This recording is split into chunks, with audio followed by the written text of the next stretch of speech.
ಅರಿಶಿಣದ ಶಾಸ್ತ್ರ ಮಾಡಬಾರದು ಅಂತ ರೂಲ್ಸ್ ಮಾಡೋಕ್ಕೆ ಇವ್ರು ಯಾರು? Veerendra Jain and company, Harshendra Jain and company. ಹಿಂದೂಗಳು ಮದುವೆ ಹೊತ್ತಿನಲ್ಲಿ, ಮದುವೆಗೆ ಮುಂಚೆ ಅರಿಶಿಣ ಶಾಸ್ತ್ರ ಮಾಡಬಾರ್ದು ಅಂಥೇಳಿ 30,000 ರೂಪಾಯಿ ನೀವು ತೊಗೊಂಡಿದ್ದೀರಿ. ಅದನ್ನು ಕ್ಲೀನ್ ಮಾಡೋಕ್ಕಾಗಲ್ವಾ? ಅದನ್ನು ನಿನ್ನೆ ಮೊನ್ನೆ ಕಳೆದ ಒಂದು 2-3 ದಿನದಲ್ಲಿ ಪಾಪ ಒಬ್ಬ ಹುಡುಗಿ ತಂಗಿ ಧರ್ಮಸ್ಥಳಕ್ಕೆ ಹೋಗಿ ಅಲ್ಲಿ ಮದುವೆಗೆ ಹೋಗಿದ್ದರು. ಮದುವೆಗೆ ಆದಂಥ ವಿಡಿಯೋ ವೈರಲ್ ಆಗಿದೆ, ತಾವೆಲ್ಲರೂ ಕೂಡ ನೋಡಿರ್ತೀರಿ. ಆ ಕುಟುಂಬದವರು ಮಂಡ್ಯ ಜಿಲ್ಲೆಯ ಒಕ್ಕಲಿಗ ಸಮುದಾಯದ, ಹಿಂದೂ ಒಕ್ಕಲಿಗ ಸಮುದಾಯದ ಒಂದು ಕುಟುಂಬ. ಅತ್ಯಂತ ಏನು ಅವರು 5 ವರ್ಷದಿಂದ ಹರಕೆ ಕೊಟ್ಟಿದ್ದರಂತೆ ಅವ್ರ ತಾಯಿ ಮಗಳ ಮದುವೆ ಆಗಲಿ ಅಂಥೇಳಿ. ಅದರಲ್ಲಿ ಏನೇನೋ ಅನಾಚಾರ ಆಯಿತು ಆ ರೂಮ್ ಬಾಯ್ಗಳಿಂದ, ಆಡಳಿತ ಮಂಡಳಿಯಿಂದ. ಅವರು ಹೇಳ್ತಾರೆ ಅರಿಶಿಣ ಶಾಸ್ತ್ರ ಮಾಡಬಾರ್ದು. ತಾವೆಲ್ಲ ನೋಡಿದಿರಿ, ನಾನು ಜಾಸ್ತಿ ಎಕ್ಸ್ಪ್ಲೇನ್ ಮಾಡೋಕ್ಕೆ ಹೋಗೋದಿಲ್ಲ. ಇಲ್ಲಿ ಕೇಳೋದು ನಂದು ಪ್ರಶ್ನೆ, ಅರಿಶಿಣ ಶಾಸ್ತ್ರ ಮಾಡಬಾರ್ದು ಅಂತ ರೂಲ್ಸ್ ಯಾಕಪ್ಪ ಮಾಡಿದ್ದು? ಹಿಂದೂಗಳ ಮದುವೆಯಲ್ಲಿ ಅರಿಶಿಣ ಶಾಸ್ತ್ರ ಮದುವೆಯ ಮುಂಚೆ ಒಂದಿನ ಹಿಂದೆ ಅಥವಾ ಕೆಲವೊಬ್ಬರು ಅವತ್ತಿನ ದಿನ ಬೆಳಗ್ಗೆನೇ ಅರಿಶಿಣ ಶಾಸ್ತ್ರ ಮಾಡ್ತಾರೆ.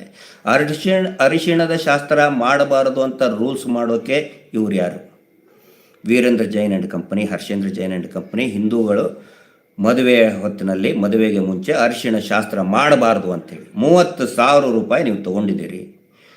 ಅದನ್ನು ಕ್ಲೀನ್ ಮಾಡೋಕ್ಕಾಗಲ್ವಾ? ಅದನ್ನು ಆನಂತರ ಯಾವುದೋ ಕಟ್ಟು, ಎಡಿಟ್ಟು, ಪೇಸ್ಟು ಮಾಡಿದಂಥ ವಿಡಿಯೋ. ಪಾಪ ಆ ಹುಡುಗಿ ಕವನಾನೋ ಅಥವಾ ಮಿಥುನ, ನನಗೆ ಕರೆಕ್ಟಾಗಿ ಇದನ್ನೆಲ್ಲ ಅವರು ವಿಡಿಯೋದಲ್ಲಿ ಮಾಡಿದ್ದು ಹೇಳ್ತಾ ಇದ್ದೀನಿ. ಪಾಪ ಎಷ್ಟು ಇದರಿಂದ ಹೇಳ್ತಾ ಇದ್ದಾರೆ ಅವರು.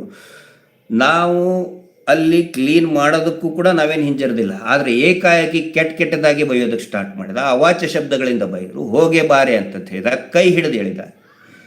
ಇದು ನೋಡಿ, ಈ ನವವಿವಾಹಿತೆಯರಿಗೆ ಇದು ಈಗಿಂತ ಅಲ್ಲ, ಅನೇಕಾನೇಕ ವರ್ಷಗಳಿಂದ ನಡೀತಾನೆ ಬಂದಿದೆ. ಇದು ಇವರು ಗಟ್ಟಿಗಿತ್ತಿ ಹುಡುಗಿ, ಇದು ಗಟ್ಟಿಗಿತ್ತಿ ಯುವತಿ, ಗಟ್ಟಿಯಾಗಿ ನಿಂತ್ಕೊಂಡಿದ್ದಾರೆ.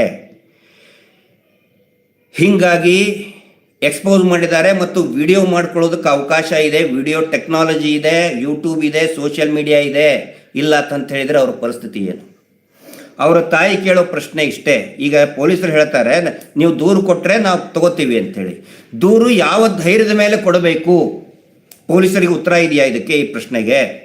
ನಾಳೆ ಅವರು ದೂರು ಕೊಟ್ಟು ಮನೆಗೆ ಜೀವಂತ ಹೋಗ್ತೀವೋ ಇಲ್ಲೋ ಅನ್ನೋ ಭರವಸೆ ನಮಗಿಲ್ಲ, ಅದರ ರಕ್ಷಣೆ ನೀವು ಕೊಡ್ತೀರಾ ಅಂತ ಕೇಳಿದರೆ ಪೊಲೀಸರ ಹತ್ರ ಉತ್ತರ ಇಲ್ಲ.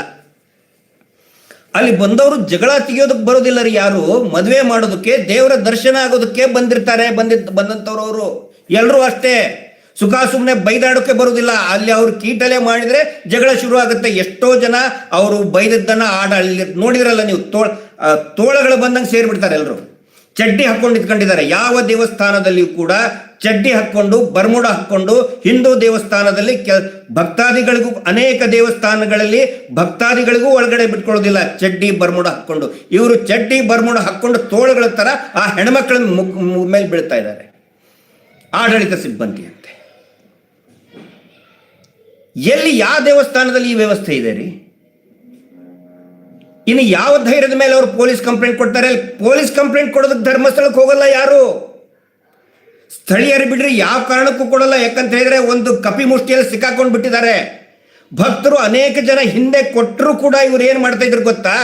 ಅಯ್ಯೋ, ನೀವು ಪೊಲೀಸ್ ಸ್ಟೇಷನ್ಗೆ ದೂರು ಕೊಡ್ತೀರಾ, ದೂರು ಕೊಟ್ಟರೆ ನೀವು ದೇವಸ್ಥಾನಕ್ಕೆ ಅಪಪ್ರಚಾರ ಮಾಡ್ದಂಗೆ, ಮಂಜುನಾಥ ಸ್ವಾಮಿಗೆ ಅಪಪ್ರಚಾರ ಮಾಡ್ದಂಗೆ ಮಾಡೋ ಥರ್ಡ್ ಕ್ಲಾಸ್ ಕಚಡ ಕೆಲಸ ಇವರು. ದೂರು ಕೊಡೋದು ಇವ್ರ ಮೇಲೆ, ಜನರಿಗೆ ಆಕ್ರೋಶ ಇರೋದು ಇವ್ರ ಮೇಲೆ. ದೂರು ಕೊಟ್ಟರೆ ನೀವು ಮಂಜುನಾಥ ಸ್ವಾಮಿಗೆ ಅಪಚಾರ ಮಾಡ್ತೀರಿ ಅಂತ ಹೇಳಿಬಿಡ್ತಾರೆ, ಹೇಳಿ ತಪ್ಪಿಸ್ಬಿಡ್ತಾರೆ. ಪೊಲೀಸರು ಯಾಕೆ ಸೋಮೋಟೋ ನೀವು ಕೇಸ್ ರಿಜಿಸ್ಟರ್ ಮಾಡಲ್ಲ?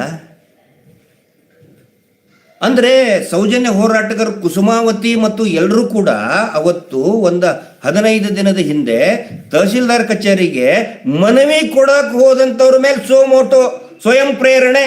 ಬೆಳ್ತಂಗಡಿ ಪೊಲೀಸರು, ಸರ್ಕಲ್ ಇನ್ಸ್ಪೆಕ್ಟರ್ ಸ್ವಯಂ ಪ್ರೇರಣೆ. ಈಗ ತೋಳಗಳ ಥರ ಮುಗಿಬಿದ್ದು ಅವಾಚ್ಯವಾಗಿ ಬೈದಿದಾರಲ್ಲ, ಬೈದಿದ್ದಕ್ಕೆ ಮತ್ತೆ ಅವಳ ಹೆಣ್ಮಗಳು ಬೈತಾಳೆ, ಸುಮ್ಮನೆ ಇರ್ತಾರ? ಬೈಸ್ಕೊಂಡು ಸುಮ್ಮನೆ ಬರ್ಬೇಕಾ? ಅಂದಿದ್ದಾರೆ ಅವರು, ರಿಯಾಕ್ಟ್ ಮಾಡಿದ್ದಾರೆ. ಒಂದೇ ಕೈಯಿಂದ ಚಪ್ಪಾಳಿ ತಟ್ಟಲ್ಲ, ಬೈದಿದ್ದಾರೆ. ಇನ್ನು ಸುಮ್ಮನೆ ಇದ್ರೆ ಇನ್ನೇನೇನೋ ಮಾಡ್ತಿದ್ರು, ಹೇಳ್ಕೊಂಡು ಹೋಗ್ತಿದ್ರು. ಹಿಂದೆ ಹಂಗೆ ಮಾಡಿದ್ದಾರೆ, ಅನೇಕ ಪ್ರಕರಣದಲ್ಲಿ ಹಂಗೆ ಮಾಡಿದ್ದಾರೆ. ಈಗ ಕುಟುಂಬ ಗಟ್ಟಿಯಾಗಿ ನಿಂತಿದೆ, ಓಡ್ಕೊಂಡು ಇಲಿ ಥರ ರೂಮಲ್ಲಿ ಅಡಿಕೊಂಡು ಕೂತ್ಕೊಂಡಿದ್ದಾರೆ.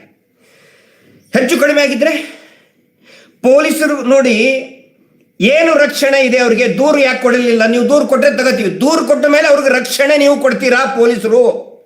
ಇದಕ್ಕೆ ಉತ್ತರ ಇದೆಯಾ ಪೊಲೀಸ್ ಇಲಾಖೆಗೆ? ಬೆಳ್ತಂಗಡಿ ಪೊಲೀಸರು, ಧರ್ಮಸ್ಥಳ ಪೊಲೀಸರು ಉತ್ತರ ಇದೆಯಾ? ಇವತ್ತು ನಾನು ಒಂದು ನ್ಯೂಸ್ನಲ್ಲಿ ನೋಡ್ತಾ ಇದ್ದೆ, ಬೆಳ್ತಂಗಡಿಯ ಮಾನ್ಯ ಶಾಸಕ